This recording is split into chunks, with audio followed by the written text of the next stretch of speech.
నా భగవంతుని కించపరిస్తే, నా సమాజాన్ని హేళన చేసే ప్రయత్నం చేస్తే ఊరుకునే ప్రసక్తి లేదన్న విషయాన్ని కాంగ్రెస్ పార్టీ, కమ్యూనిస్టు పార్టీలు కానీ బీఆర్ఎస్ పార్టీ కానీ గుర్తుంచుకోవాలి.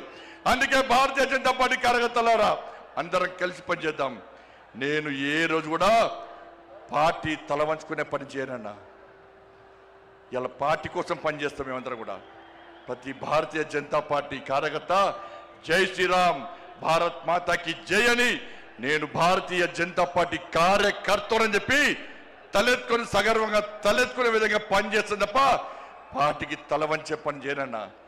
చాతగాని మూర్ఖులు, ధైర్యంగా రాజకీయంగా ఎదుర్కోలేని దద్దమ్మలు ఇలా ఏదో చేసి బండి సంజయ్ని కానీ భారతీయ జనతా పార్టీని ఇబ్బంది పడితే నేను ఫామ్ హౌస్ లో ఎలుకని కాదన్నా, ఫామ్ హౌస్ లో ఎలుకని కాదన్నా. నేను నా అయ్య పేరు చెప్పి రాజకీయాలు రాలేదన్నా, నా తాత పేరు చెప్పి రాజకీయాలు రాలేదన్నా, ఏదో జెండా పెట్టి ఎత్తే రాలేదన్నా.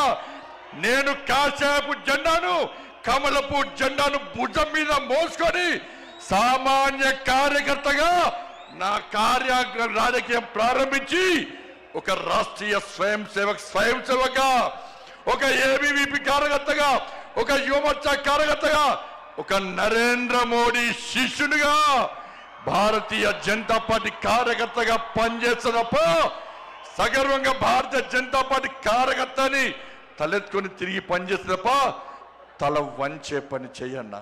నన్ను నమ్మండి అన్నా, తప్పుడు ప్రచారం నమ్మకండి అన్నా. మా ఎంబడి ఉండండి, ఇక వదిలిపెట్టే ప్రసక్తే లేదు. ఈ రోజు నుంచే మోడీ గారు ఈ రోజు వచ్చిపోయిన తర్వాత ఈ రోజు నుంచే తెలంగాణ రాష్ట్రంలో ధర్మం, తెలంగాణ అభివృద్ధి, ధర్మం ఆధారితంగా తెలంగాణ రాష్ట్రాన్ని అభివృద్ధి చేయాలంటే జై శ్రీరామ్, జై తెలంగాణ, జై శ్రీరామ్, జై శ్రీరామ్.